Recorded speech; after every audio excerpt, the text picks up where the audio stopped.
It's because we're going to take money and invest it in you, and that's how we're going to do it, the Middle Class Scholarship Act. Rallying in front of students at California State University, Sacramento, Assemblymember Dr. Richard Pan showed his support for the Middle Class Scholarship Act.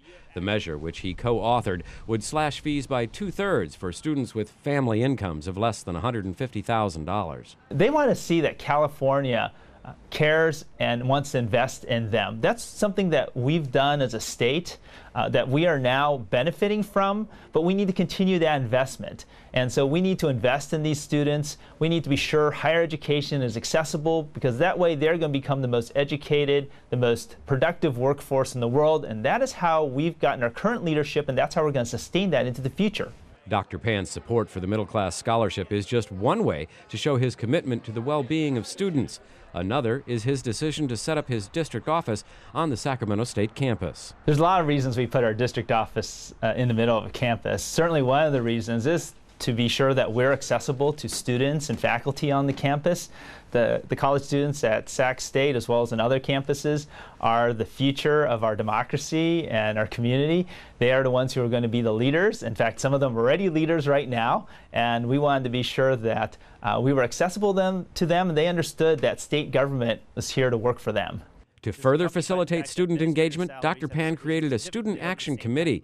Ryan Elaine is a member of that committee. His office there and the importance of it, it shows students that there are people in the state legislature that actually care about our voice. Elaine was one of the students to testify in support of Assembly Bill 1965, which seeks to ensure that students have not just a voice, but a consistent vote on the California State Board of Trustees. Right now there are 2 student trustees. Only the senior one can vote, and even when that person's away, the second one cannot. We need to be sure that that student voice is always present. So with 2 student trustees, we should need to be sure that whichever student trustee is there, that at least a student vote is going to be able to be cast. The legislation also would allow ex officio members of the board to designate someone to vote on their behalf if they can't attend a meeting. AB 1965 is being shepherded through the legislative process by Montecusoma Sanchez, a former student and now a fellow in Dr. Pan's office. He actually is a veteran. He served our country in the military.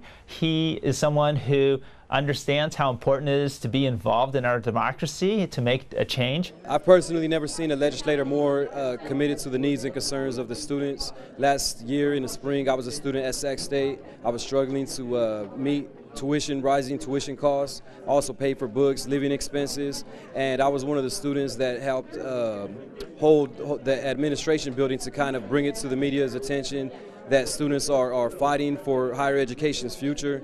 And being that we're here in Sacramento in such close proximity to the Capitol, Dr. Pan was one of the only legislators that I met that came out, actually talked and interacted with the students. This report was produced by the Speaker's Office of Member Services.